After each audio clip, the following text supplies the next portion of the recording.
Today's episode, we're going to do a playbook series. This is a new series that we're launching in 2025. The goal of this is at Outbound Squad, we work with a ton of the fastest growing software companies out there, and we want to give you guys really actionable playbooks, best practices, strategies, tactics, etc., that we teach our best clients. So today's focus is going to be on cold email. So we're going to do a couple things.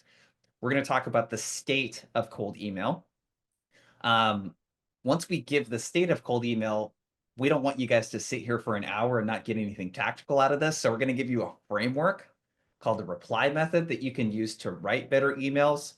We're going to break down some emails as well. And we have a couple guests that I'll introduce here in a second that are going to help us with these breakdowns, add some commentary, guest experts, all that kind of good stuff.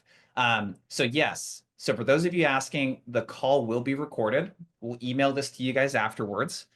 Because we have literally over 1,000 people in here, the best way for us to answer your questions would be to use the Q&A function here in Zoom.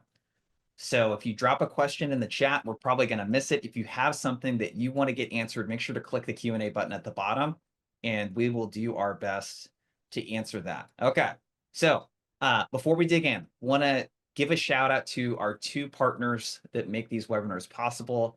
Zoom Info. I think one of the things I've loved seeing about Zoom Info is just the growth over time of being more than just a lead and data provider. Like, you guys literally do everything. It's pretty freaking cool, but I think Copilot's probably one of the things I'm most excited about. So being able to sit and have recommendations around what to do and have AI be an extra brain, so to speak, is really awesome. And I want to give a shout out to Orem as well. I think cold calling, one of the biggest challenges right now is getting people to pick up the freaking phone, right? So if you have a dialer and a virtual sales floor, that's going to make your job a lot easier as well. So go make sure to check out Zoom Info. Or our guest for today, we have Danielle Holmes, who is an enterprise sales development manager at Zoom Info. Daniel, why don't you say hi to everyone here? Hello, hello. Glad to be here. Good to have you here. We have Kevin Papili. I hope I'm pronouncing your last name right. Yeah. Okay. Really? You got it. Thank you. Senior Sales Development Manager at Zoom Info as well. Kevin, good to have you. Good to be here. Okay, so let's dig in, you guys. I want to talk high level. Let's talk about how cold email is performing. And specifically, what I think would be really good to look at is outbound in general, how that's performing as well. And across the board, what we've seen is an average of a 1% reply rate to emails. Pretty crazy. 1% reply rate, 5% pickup rate. So very few people are picking up the phone these days. And then cold calling is even harder. What I would love to hear from you guys in the chat, let us know, what reply rates do you see to cold emails in your organization? Give us that number or range in the chat. And Kevin and Danielle, I'm curious for you two, how have you seen cold email in terms of like difficulty? What have you seen in the last like 2 or 3 years? Has it gotten more difficult for you guys at Zoom Info, less difficult? Like, what are you guys seeing? Yeah, I mean, there's a lot of generative AI, whether you're using Copilot, which I would love to talk more about, but even for the folks out there who are using Gemini, Chat GPT, or any of the LLMs out there, it's really easy to generate quick emails, which makes our lives so much easier. But I think when everyone has access to it the way they do now, that's where we start to see this decrease in reply rate. People just start to put these blinders on. They recognize the AI generated emails pretty quickly. So while it's gotten easier in one hand to write these emails, it's getting harder on the responses. So we need to do a little bit more to really stand out. Yeah. So you mentioned something I think that's really important there, in that, usually what I'll share is a slide with like 50 different vendors on it that sell sales engagement platforms and email tools. And it's like at the click of a button, for oftentimes many of them are free, you can send hundreds or thousands of emails at a time. So it's just way noisier. So there's a lot more competition in there. What were you going to add, Danielle? Yeah, I was just gonna say it's because it's gotten so much easier to send emails at scale. It's gotten a lot harder to stand out in that crowd. And so one of the things that I know I talked to my team about and we're really heavily focused on here at Zoom Info is making sure that there's some kind of compelling something in the first line of the email, right? Like to make sure that we are getting a response, that people are opening those emails. And then even though this is, primarily about emailing, following up with those calls really helps. It helps get us a higher reply rate just by proving to people that you're a person. It might have been an AI generated email or a mass generated email, but how do we make sure that they're actually getting to see it and breaking through that noise? A lot of the data, if I was to give you guys the first pro tip before we should dig into email, statistically, and in Zoom Info, you guys have released stuff on this as well. Statistically, your email reply rate will double if you leave voicemails through your cadence and sequence. So the first pro tip I have for everyone here is, one, if you're not leaving voicemails, you should leave them. Email reply rates are going to double. Your pickup rate's going to increase by 25%. So the second, third, fourth time you call people, they're more likely to pick up if you leave a voicemail. The kicker here is when you leave voicemails, don't ask for a call back because that's hard to do as a prospect to call someone back and play phone tag. And I don't know about you two, no exec is going to play phone tag with you. What you can do is point them to the email. So when you call them, it's, Danielle noticed XYZ trigger. A lot of what we're hearing from people like you is this problem. I sent you an email about it. The subject line is XYZ. You give the subject line of the email and you tell them to go look at the email. You will literally double your email reply rate by leaving good voicemails. So the purpose of a voicemail is not just to get a call back. You can use it to drive your reply rates as well. Okay, let's keep digging in. So the second thing that we want to do to kind of set this up, okay, there's this idea called cognitive load theory. This is super important with email. The best example I could give to you guys, we talked about TV shows and recommendations. The reason I asked that is that what Netflix will do a really good job of is when you log into Netflix or Hulu or HBO or whatever, the homepage serves you up with recommendations. Like, could you imagine, Kevin and Danielle, if we had to go through the entire by alphabetical order, like catalog of Netflix? You just would never do that. So they reduce the amount of work that it takes for the action that they want you to take. In this case, sitting on the platform, watching something. So the thing that we need to think about with email is how much effort are we asking the person on the receiving end to do? So there's a couple data points I want to share with you guys that are super important to set this up. One, there's a lot of noise. The average person has 274 unread emails in their inbox. The average person gets around 120 emails per day. And Kevin, Danielle, how many emails do you think the executives that you guys are reaching out to get on a daily basis? Say, Oh, it's got to be crazy. yeah. Thousands. And you know what? I can tell you, as much as they're not scrolling through and reading them one by one to catch up at the end of their day either. Yeah. I bet I'm just going to check my phone real quick, and I'm not so. I have 194 unread emails right now. If I pull up my inbox, what I'll do a lot of times is do a quick scroll, right? So maybe it is just I see the subject and that preview, and that even dictates if I open it. So you're competing for their attention in a lot of different ways, and there's a lot of big vendors out there. If you're selling in the enterprise space, you got to think everyone's trying to sell into the Microsofts of the world, the Salesforces of the world. Exactly. Right. So there are hundreds of unread, unfiled emails sitting in people's inboxes. They're getting hundreds of emails a day. A lot of the executives that you guys are reaching out to, like literally they're getting hundreds of cold emails per week on top of the internal emails that they have to deal with. So noise is a really big problem that we're going to talk about today. The second one is, well, once someone decides to handle an email, how much time do you have to get them to take the action that you want? Well, Statista studied over 1 billion email opens last year, and they found that once a person decides to open an email, they'll spend about 9 seconds reading that email. That may sound like a long time, but the average person reads about 250 words per minute, so they can read about 50 to 70 words. That's all they have time to read. So what that means for us is we have to keep communication short, sweet, and have a really clear ask that's easy to comply with. This is a picture of my inbox. And again, I'm not a big exec, you guys. I run a small business. Like the people you're reaching out to get tons of garbage like you see on the screen. And I'm curious, drop into the chat as you guys are as we're going through this, I'd love to hear from you guys in the chat. What in these emails screams this is a sales email from a stranger? And I'd love to ask you too. Danielle, we'll start with you. What do you see here at a glance that's like, oh, that's obviously an email from a stranger that's pitching some sort of thing to me? Lots of these buzzwords that are all about what the company is doing and not about what you're doing. They're not talking about what Outbound Squad is doing. They're talking about what they can do for Outbound Squad. Yep. And the subject lines, they're just like, if I was emailing you two, I would not use subject lines like this because it sounds like a marketing email, right? It doesn't sound and look like an email that you would send to someone that you know. Yeah, go ahead, Kevin. That's exactly what I was going to point out, the subject lines. I think we try to get really creative sometimes with subject lines and paint a picture of what it's going to be like. But my mentality on subject lines, you just don't want to scare them away. I think we Yep. do more damage trying to make it like an advertising or a marketing email, where if you have the mentality, if I was going to send an email to my boss, a coworker, maybe it's got a vague description of what's in it, but I'm not doing this overly verbose language. Like I'm not going to email my boss with his name and a big claim or anything like that. It's just going to be simple.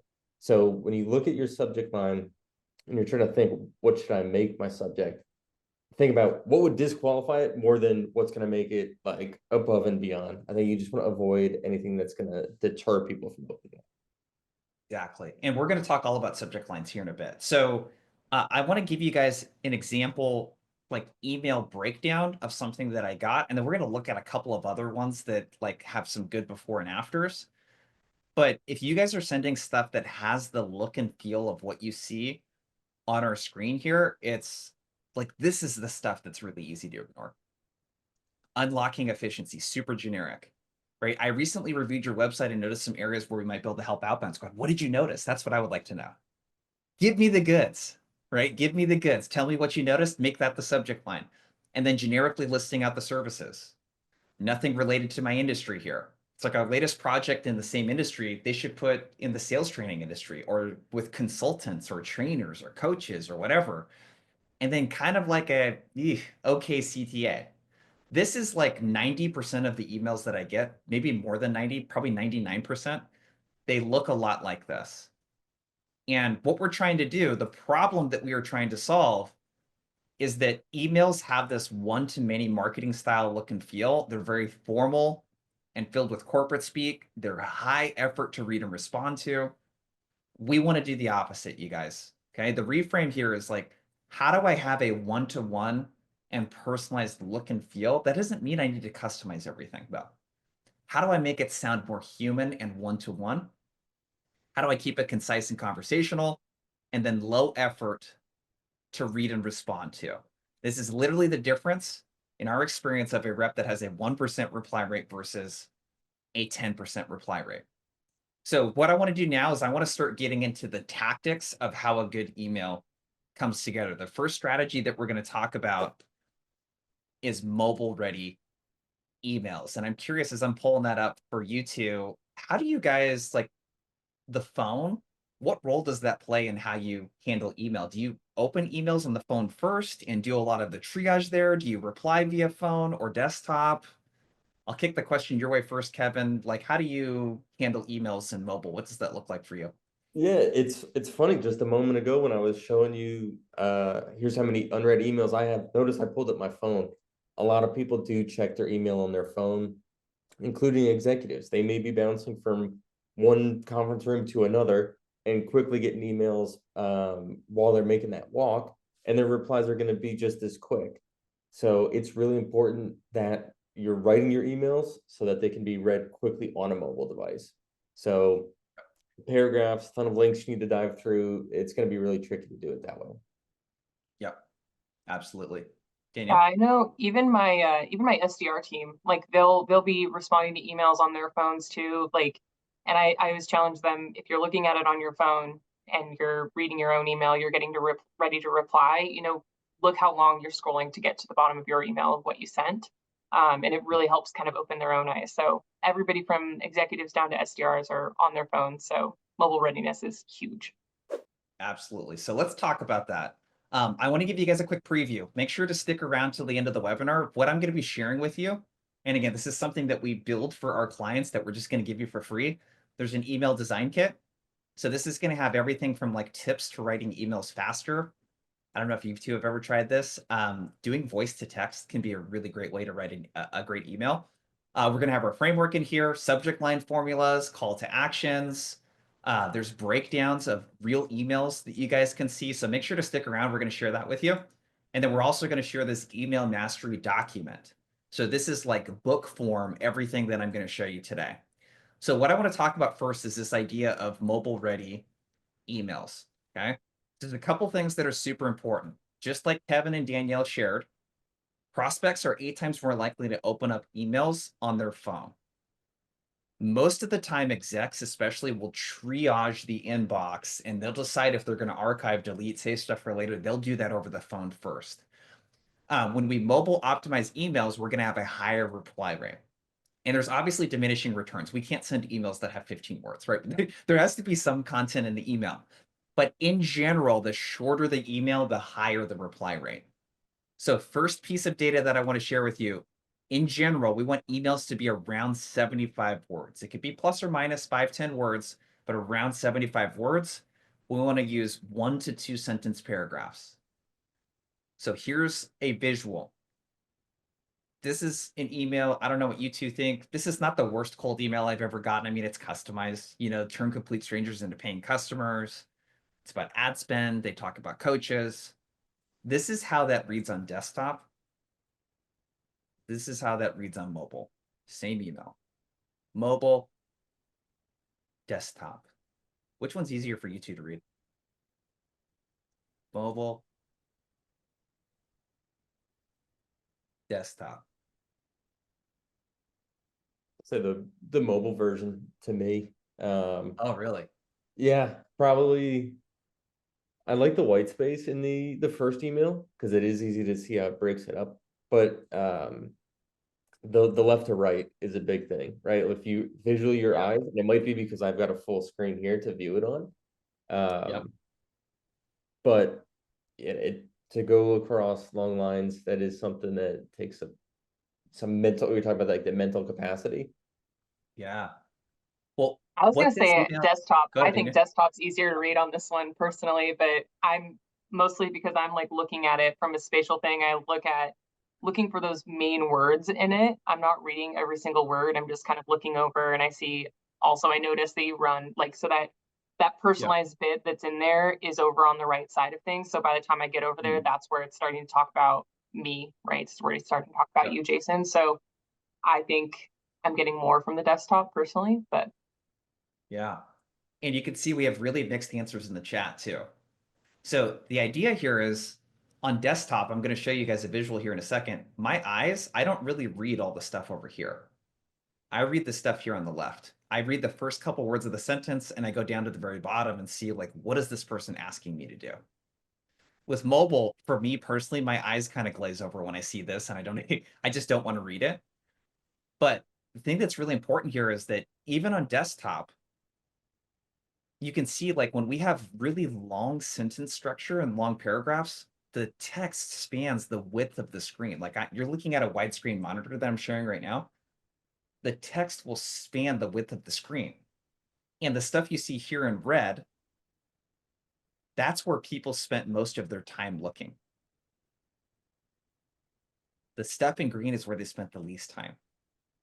So optimizing like paragraph structure, even like if the person here just cut this email down by a third and had more paragraph spacing, it would make it easier to read. So you got to think about like when you're writing your emails, what's it going to read like on mobile and what's it going to read like on desktop? And how can you create more paragraph breaks? Formatting is like half the battle.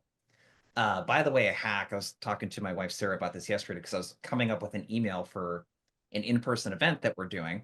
We're inviting some sales execs. A great way to think about it is like, if I was going to text this person, what would that look and sound like? And that's a great way to start your email too, because it's more like bite-sized and conversational when you text, because you usually don't text in big chunky paragraphs like this. Just a little pro tip. Okay, so that's the mobile part of it.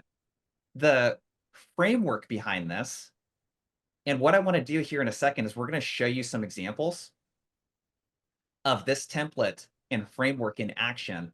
And when I say template, what I really don't believe in is like, hey, if I give this template to Danielle that I use at Outbound Squad, this is going to be like some magic template that you guys use at Zoom Info, and then everyone here is going to have this magic template. I don't think the magic template exists.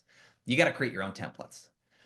But this is kind of the general flow and structure of a great email. So I want to show you guys this framework. We're going to show you a couple of examples of emails, and then we're going to kind of reverse engineer like what you guys see in action there. Okay. So there's 6 components to this, and then 4 really in the body here. What I call boring subject lines. So the idea with the subject line is I want to match internal communication. I want to make it sound like an internal email, 1 to 5 words. We'll talk about the data behind that. I want to open up by showing the prospect I did my homework. I want to talk about a problem I think that they might be having. People take action based on problems.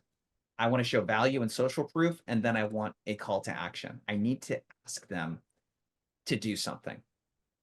So when we look at subject line data, there's a lot of data that supports that subject lines with 5 or fewer words have the highest open and reply rates.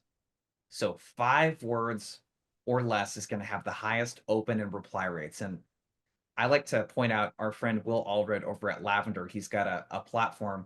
I would go follow him on LinkedIn if you guys aren't. He's got a platform that probably 3 million cold emails get sent through on a monthly basis. So he's got a lot of data on like what's working, but he calls it internal camouflage. So internal camouflage is making the email look like more of an internal email. Yeah, so Will Allred, I'll drop it into the chat. That's Will Allred. Tell him that I sent you. Runs a company called Lavender AI. Go check it out. Okay, here's some subject line frameworks, and then I would love to get your guys' takes on these. I think like pointing out the problem in the subject line can be pretty powerful. So instead of saying something, let's say you sell an AI-powered, customer experience like a chatbot. Instead of saying AI-powered enterprise, CX, if you notice something on their Canada Goose page and the chatbot's broken, put Canada Goose chatbot or Canada Goose page or just Canada Goose. Instead of we can get you more 5-star reviews, put negative review from so-and-so or just negative review could be the subject line. There are industry trends and problems. Like one of my old customers I talk about all the time, they sell an automated welding solution. It's hardware and software as a service. The number one challenge that's top of mind for these large manufacturers is that no one wants to become a welder anymore. Everyone wants to go to college and get into sales, right? Work those white collar jobs. Welders was the subject line. 1 word, 90+% open rate. You can drop company initiatives, LinkedIn quotes. You can put people on their team in there. So there's a lot of different things that you can do, but the bottom line is you want the subject line to be about them and not about you. So I want to pause here. Kevin, Danielle, we'll kick the question over to you first, Danielle. How do you think about subject lines? It's short and sweet. Like, I think these are such good examples of how we flip it. I think one of the things when we were looking at that snapshot of the inbox earlier, every single one of them was talking about the company first, the seller first, instead of talking about who you're trying to sell to. And it's all about making it about your prospect. It's all about making it about what they're going to care about. And that starts with the subject line. So to these points right here, like the more you can focus on how we're going to solve the problem before we even just, I don't know, present the problem to them, it's very important that we do that. So Yep, absolutely. So talking about the problem, something related to them, some sort of initiative, maybe if you're doing enterprise or strat style outreach. Kevin, what about you? What would you add with Yeah, subject lines? mentioned it a little bit earlier in the call, but that internal camouflage, I love that term because you want to write it as if you would write an email to someone else internally to your own company, because those are the emails that people open and read. I joke, I seemingly win a free cruise once a day in my inbox, but I'm not opening that email because nobody emails me in all caps saying, congratulations, you won. Right. So extreme example, trying to just make a point by it, but you can do emails like this, make it human that you would actually send. Again, the AI powered one is another good example. the market, AI is getting infused into everything right now. It's not going to stand out. It's not going to have this jaw-dropping moment that you're maybe expecting your customer to have. So just make it relevant to them. Canada Goose chatbot. Like that's how someone on the marketing team would likely email their boss if the topic they wanted to discuss was that chatbot. Yep. So internal camouflage, Darlene was asking in the chat, more examples. You guys can see a lot of this stuff here. Like this is a really good one. So let's say that I sell a call center solution that reduces the cost of the call center. Don't make the reduce call center cost your subject line. That doesn't look like a subject line that someone on their team would use. Interconnection cost reduction, that is literally the name of the initiative that they have shared publicly in 10Ks and 10Qs and that sort of stuff. So by internal camouflage, it's use words and phrases that they would use internally when emailing each other back and forth. Okay. We're going to show you guys some real examples of emails too, so you can see more. One thing that I would love is we're starting to get a lot of questions in the Q&A. One of the things that I would love for you guys to do is in the Q&A, open it up. You guys can actually give a thumbs up and vote on the questions that you want the answers to. So if you guys could do that as we're going in the Q&A, again, click the Q&A button at the bottom, give a thumbs up to the questions that you really want answered so that we can prioritize them, because it looks like there's going to be a ton there for us, and we're not going to be able to get to all of them. So let's keep going. All right. Calls to action. So this is like what to do with the last sentence of the email. So ton of data on this as well. So 100,000 plus emails that were looked at, and specifically it was what CTA is used at the end of the email. So in other words, like CTAs, what's the last line of the email? What are you asking for? And what this study from Gong shows is that interest-based CTAs tend to have the highest success rate. So what that means is when an email gets responded to, this includes not interested, unsubscribes, take me off your list, all that kind of stuff. Based on the reply rate, what percentage of those book a meeting? And what they found is that when you use interest-based CTAs, it tends to have a much higher success rate than open-ended or specific CTAs. Okay, so what's an interest CTA and what's kind of the thinking behind that? An interest CTA is something that asks for interest versus time. Right? So you open to learning more, interested in chatting further. Would it be a bad idea to share more? Can I share how this could be helpful for you at ABC Company, etc.? Right? Those are very low friction yes or no answers. The specific CTAs are not bad. So a specific CTA would be like, yeah, Daniel, can I get 15 minutes of your time? Are you free to meet tomorrow? Does 2 p.m. work for you this Friday? These are not inherently bad. I think where people tend to abuse this is they literally will just send 6 to 8 emails to someone over the course of a month, and every single email will be like a super hard ask for time. So the thing that I would recommend is finding a balance between the two of these and then avoiding open-ended questions altogether. Even with people that you know, like I find even internally, when you ask open-ended questions in emails, it's just like so much effort to respond to, and we're trying to reduce cognitive load and effort for the buyer. Open-ended questions don't make that easier. What are your guys' thoughts on CTAs, how to end emails, all that good stuff? Yeah, I'm glad you touched on the specific call to action and how it's not always a bad thing. My mentality is like, if you have that somewhere in your sequence or your email thread, the prospects will know that your intention is to have a conversation with them and talk. So now you don't need to keep hammering that same ask over and over again. That's where I like that balance between the specific and the interest CTA. Because again, they'll know if you're keeping the same thread that there's a desire to do that.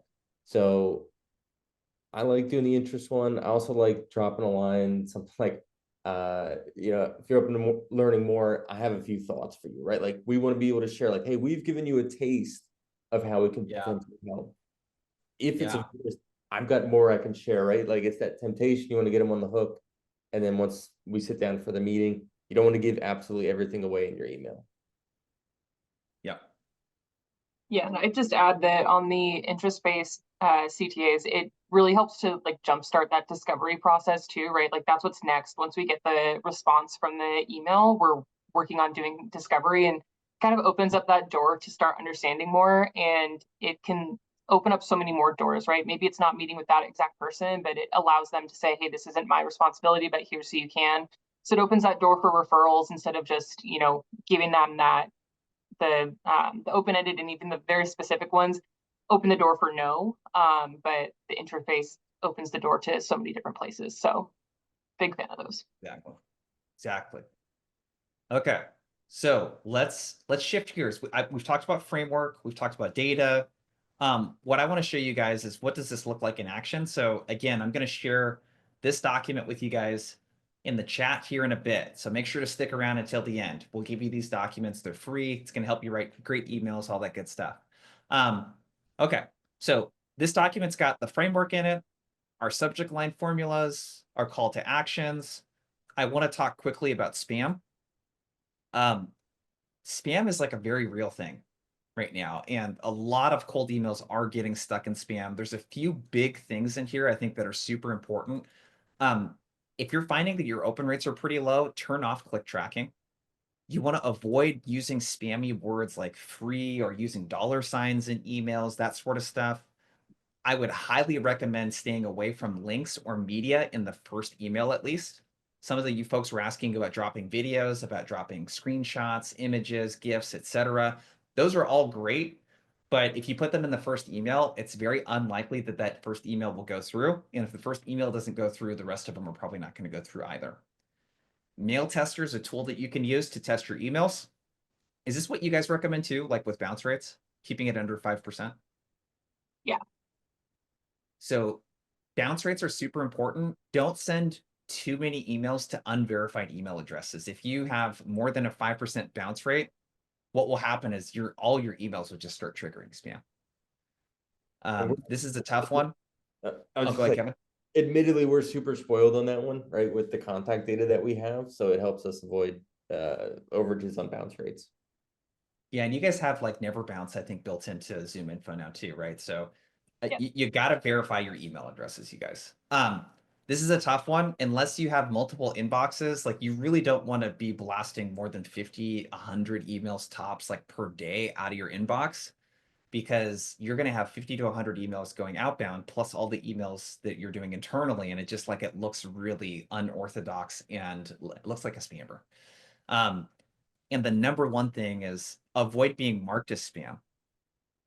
I don't know your guys' thoughts on this, but I would try not to send more than 2 emails per week over like 3 or 4 weeks, and then just stop.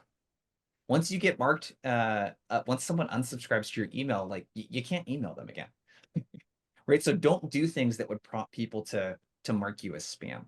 So let's look at some of these email examples. So I have 3 examples here for you guys.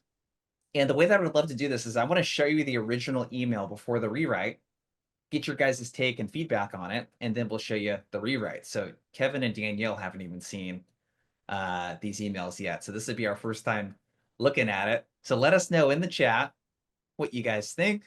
We have kind of our feedback and that kind of stuff on the side, but this is an email for a company that sells an e-com solution, and they're reaching out to a Fortune 500 retailer. And I'll read the email because we'll have an audio version of this at some point. The subject line is online checkout experience. Hey, so-and-so, I noticed your executives recently emphasized to investors that simplifying the online buying journey is a top priority for blank. One challenge many companies face is cart abandonment due to complex checkout processes. 87% of carts are abandoned for this reason. Currently, company only offers PayPal as an express checkout option. We've seen companies like provide a seamless one-click checkout experience, convert 10% higher than other express options, 50% higher than guest checkout. Any interest in exploring the option? And by the way, a really great pro tip is reading your email out loud. I don't know about you guys, like reading that was just like, ugh. It was very hard to read the email out loud. It does not sound like how I would talk. What are your guys' high-level thoughts on the email?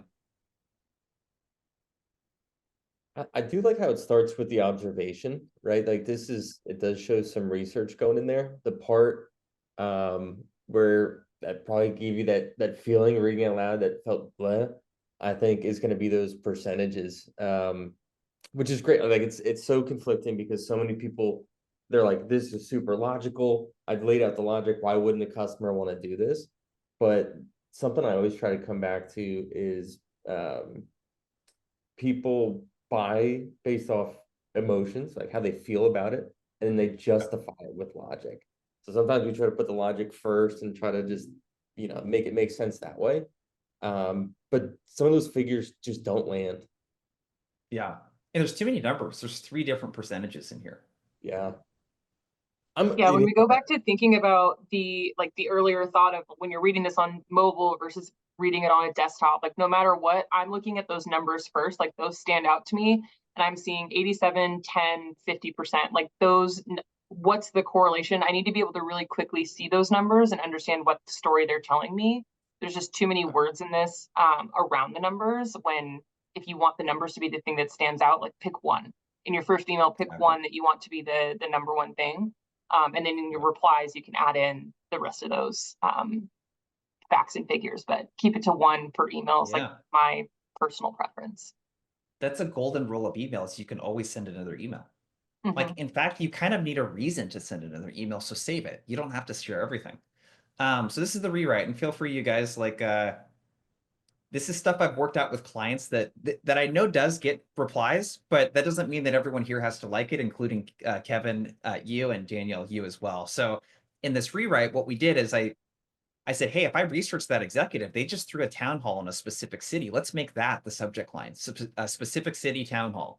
Hey, so-and-so, with the recent focus of the town hall and the work with, and this is where we drop specific employee names that this person mentioned in their LinkedIn. On same-day delivery, I did an analysis of the company checkout experience. I noticed only one express checkout option was available with PayPal. Same-day delivery wasn't in my area. Both could be impacting customer experience and conversion rates.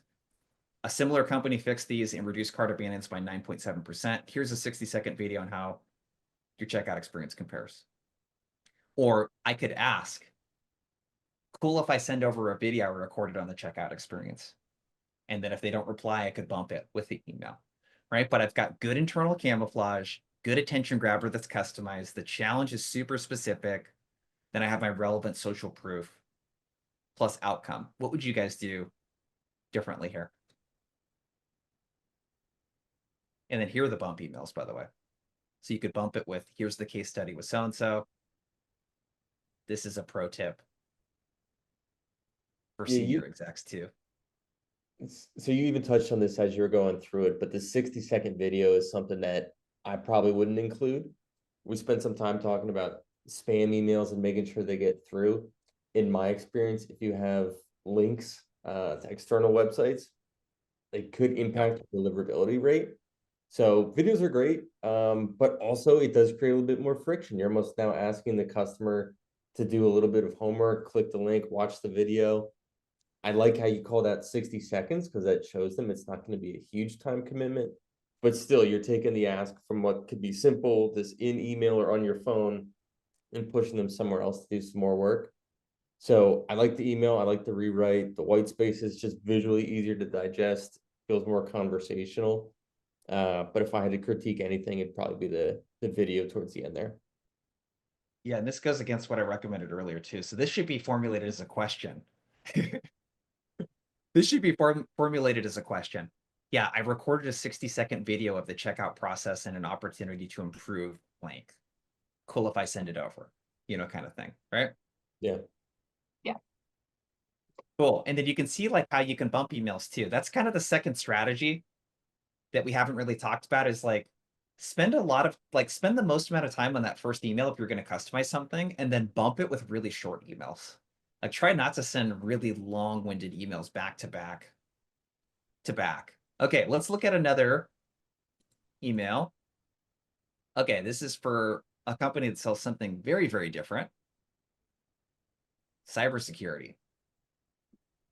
So the email was their company name plus the company name of the prospect. Hey, so-and-so, hope you're doing well. I saw you recently changed companies and are now currently working with XYZ company on their security engineering team alongside of so-and-so. I'm not sure if you're familiar with our company name. We are a risk exposure management platform working with Fortune 100 companies like XYZ to ensure they can see, protect, and manage all of their assets within their environment, regardless of what kind of assets they are, OT, IT, and or IoT as well. We haven't had a chance to speak with any of your colleagues this year, and we're hoping to connect at blank event, but didn't see any of them during the event. When next week would you have some availability for a brief sync. And again, very hard to read, very painful reading that email out loud. What do you guys think of this one? Right off the bat, the hope you're doing well. That is my least favorite thing to see in an email.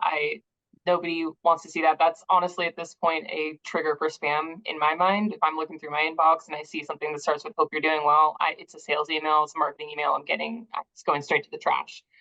So taking rid of that, or getting rid of that. And then the other thing too is that second paragraph. Oh my God, listening to you talk, like say OT, IT, IoT. It's too many things, too many words, too many acronyms. Like shorten that up, and you're going to get much better responses on that. And then one thing, sorry, I'll just say one more thing. The subject line, I think this is a hotly contested issue. Like people are gonna have different opinions on, your company and the company you're prospecting into. I think on a new business side of things, that's not super effective, but I know myself and Kevin both manage customer SDR teams, and that's actually really important for us, like having that. And we'd add in partnership in there because we do have an existing partnership. So pointing to that can be really valuable on the customer side of things. But on the new biz, it's a little bit hit and miss. So can work, cannot work. With new biz, I want to like keep it as short and sweet as possible and remove pleasantries. Like if it's like an existing customer, you could say, "Hi Kevin, I manage your account with your AM, Danielle Holmes." That's okay to start those emails out, like, and giving some context. That's where I would put Zoom info in the subject line too, if it's an existing customer. A lot of those principles will apply, but let's look at the rewrite for this one. So just so you guys have the thinking behind this one, then I would love your feedback. What we did is we actually looked and said, hey, well, what are the triggers that cause a company to need some of this security help? Well, when they combine or open, close factories, like the security environment in those factories and manufacturing plants, there becomes a big gap there. So it's, hey, they had just announced that they closed these factories or opened them, one or the other. That's the subject line. Hey, so-and-so, people on their specific team were sharing their challenges gaining visibility into the OT environments in the new North Carolina, Pennsylvania, and Wisconsin factories. It reminded me of what the security team at similar customer shared with us. And this is like a quote, word for word, that this rep used from a problem that another CISO shared. We don't have great contextual info about the assets in our new plants. We have thousands of unmanaged devices. It's difficult to prioritize signal from noise, track remediation, and hold our departments accountable. We're helping similar company A and B address these exact challenges. Can I work with your EA to find 10 minutes to share more insights with you? Bump email, here's the case study. Can I work with your EA to share more insights? 77 words. This one's like pretty dialed from a length standpoint. I do think that the challenge statement could be shorter, but they wanted to use a quote with this one. Let us know in the chat. What do you think of this one? Kevin, Danielle, what are your thoughts on this one? Yeah, I'll start by just comparing the subject lines of each. The first one again had, I think it was company name for both the sender and receiver. And I just want to say, like, that's one of those tactics that probably was really effective when email automation first started coming out, where you had these merge variables, and it was like it would blow, right? The idea was it would blow people's minds. There's no way you could mass produce this email because it's got my name. And so this is so much better to me. People see through that the merge variables now look so much more relevant to what they're actually doing. I would want to be confident that they have an EA in this call to action. So if you're doing it at the higher executive level, the odds are going to be pretty high that they do, right? Especially if you're at the C-suite. If you're someone who sells into the director level, or if that's a great persona for you, I don't know if I'd feel as confident to just include, can I work with your EA? But again, the higher up you are, you can have a little bit more confidence to send it to you like that. Yeah. It was almost like if you reach out to someone in the C-suite and they don't have an EA, there's almost like it's almost complimentary here, just like assuming that they have someone helping with that. Danielle, anything you would add? No, and I will say I do like the quote in here. I don't mind it. I like that it's its own separate line. I think if you're going to include a quote, doing something to differentiate that, move it out of a paragraph, make it its own standalone thing, then the length doesn't bother me quite as much because it's clearly a quote, as opposed to Yep. trying to keep that into its or merge that into another paragraph. So visually, I actually like that. Love it. To offer Cool. one more Okay. alternative to the EA situation too, because I saw a few notes in the chat. Maybe you're reaching out to an executive, like let's say you're reaching out, in our situation, it could be the CRO. The CRO is going to care about all the pain points that we help solve for, but they might not be the individual responsible for bringing on new technologies. So that you could change that phrase to be, who on your team is responsible for XYZ, whatever you're selling. Could you introduce me to someone on your team who's responsible for this? Yeah. It's super easy. They're walking between meetings. Here's Bill, CC, right? And that's, now you've got someone at the executive level making an introduction for you to the person who's responsible for the technology or the solution that you're selling for. Yeah. And if you're selling enterprise too, and you can do a little due diligence, sometimes it's nice to ask, hey, is Kevin the right person to talk to about this? Or would you recommend someone else? Yeah. Where you drop in a name. Okay, we got one more email we're going to show. So this is a sales example. All right. So this is one that you guys had sent over. So I'll read this one real quick and then let's get some feedback on this one. Hey, Jason, excited to let you know that ZoomInfo is already an approved vendor for Outbound Squad. So I just refilled in different stuff for the name there, which means you now have access to a powerful platform designed to help you supercharge your sales efforts. ZoomInfo provides everything you need to identify, engage, and close deals faster. With our platform, you can find ideal prospects, so access verified contact and company data to streamline outreach, capitalize on buying signals, use intent data to focus on prospects actively seeking solutions like yours, boost productivity, automate prospecting workflows, and seamlessly integrate with your CRM. To ensure you get the most out of ZoomInfo, I'd like to introduce you to April Brown, your dedicated AM. April will guide you through the platform's capabilities, provide tailored strategies to help you achieve your sales goals. We'd love to set up a time to connect, to walk you through the platform and introduce ourselves. So what feedback would you guys have on this one compared to what I dropped in here?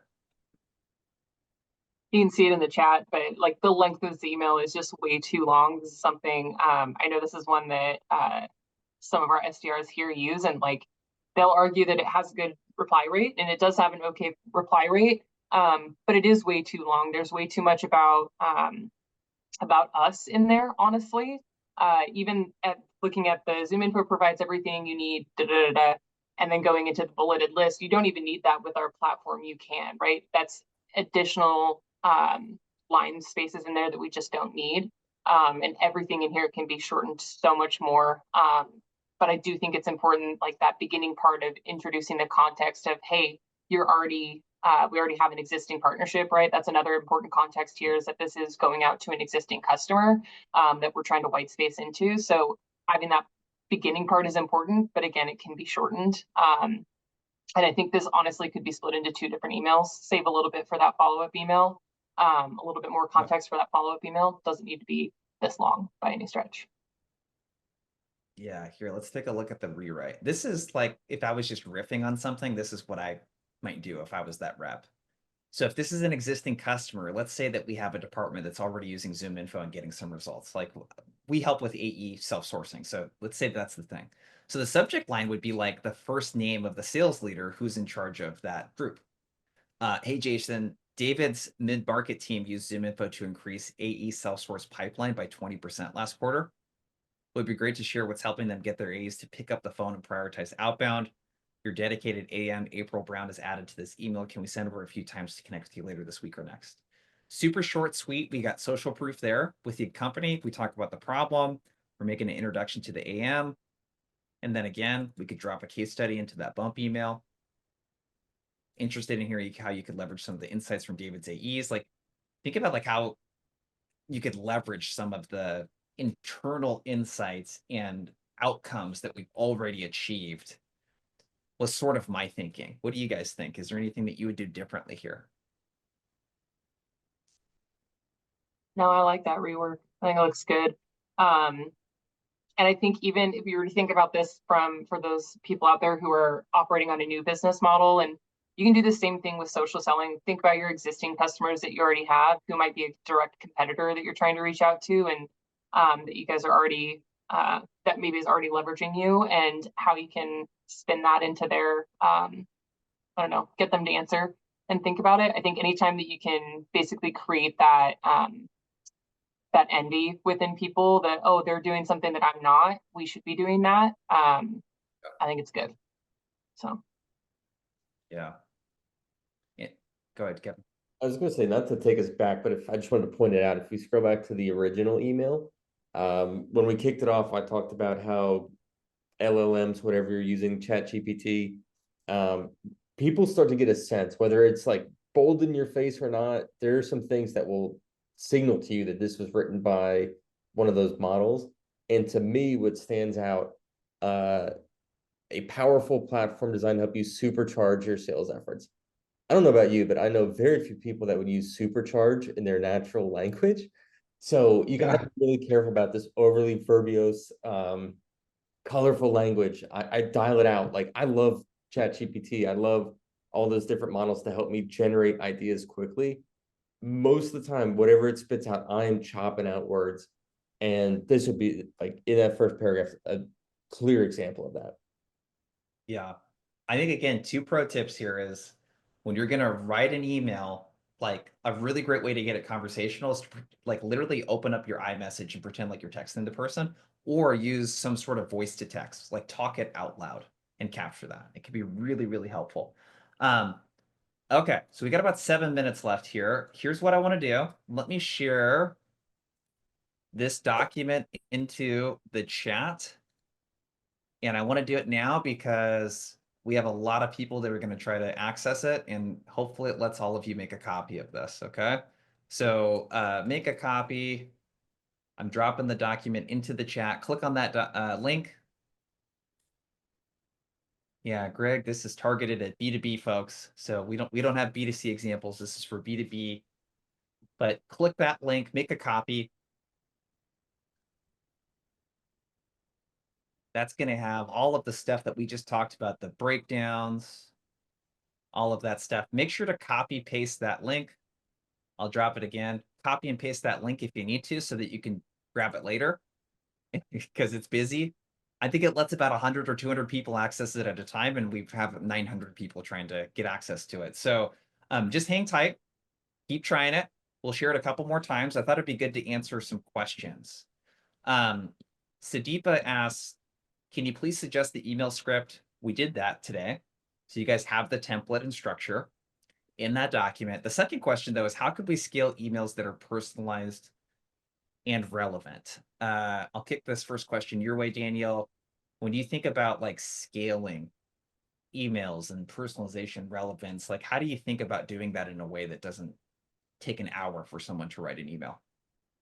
yeah, I think it just depends on how you think about what that personalization is, right? It's difficult to scale the super individualized personalization, but you can personalize based off of what their title is, what their company is.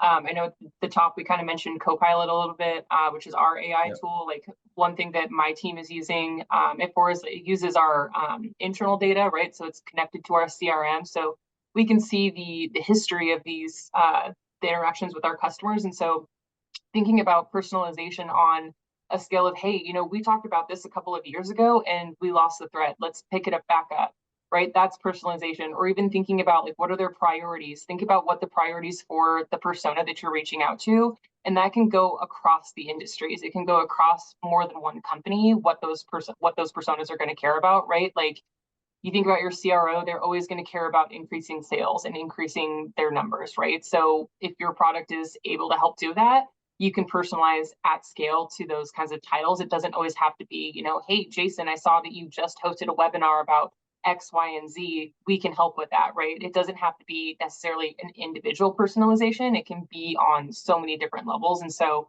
thinking about that and thinking about how you can scale it from that perspective, I think is super helpful. Yep, absolutely. So we will send out an email, you guys, with the document as well. That's not going to go out for a couple days. So again, check out the link there in the chat if you want to grab that. Thank you, Danielle. So Dennis asks, I hope you are doing well. Is that line still effective? Any suggestions for an open? I think we've talked a lot about why you shouldn't do that, but how should someone open up an email, Kevin? Yeah, I will definitely take that one. This is a funny one because I think salespeople are usually that type A, super friendly personality, if I'm generalizing. So it's really tempting. You want to be warm and open it like you'd maybe open with your friend. You want to greet them, how you doing? The reality, and if anyone here has covered New York City as a territory, right? Their attention span is going to be really small, or their patience, I should say. So my guidance is just take it out altogether, get right to the meat. Skip through any sort of pleasantry and just get right to the content. Because if you can think back to the beginning, Jason, you showed a screenshot of your inbox and you get that preview message, right? And if the first line is the hope this email finds you well, like that's going to get that mental flag sales email, not even going to get read. So you could have the best email written underneath it that checks all the other boxes. But if it doesn't get open, it's not going to do you any good. Yeah, absolutely. So let's talk about, so Drew's got a great question. Drew Holstein. When you sell a really technical product in a market that requires education about what you're selling and the value it brings, how do you strike a balance between explaining how you solve a problem they might have with being concise and under 75 words? I think that you guys are so big at this at Zoom Info. This is where I kind of picked it up from a couple of years ago when we started doing webinars together. Is people would talk about product versus customer voice a lot. And I think that a lot of times what we try to do in sales is, if this is our world over here and this is our buyer's world, we try to say, hey, let me bring you over into our world. But with cold outreach, it's like these people didn't ask you to reach out to them. So you have to start in their world first. And the things that they care about is like their priorities and their goals and the challenges. So if you can speak to the problems that your solution solves for the buyer, and you get that by listening to chorus calls, by hopping on sales calls, by asking people, asking ChatGPT. If you're a BDR and your sales calls aren't recorded, you ride shotgun on those sales. Like the language is just sitting right there inside of these buyer conversations. So that language is what you want to use.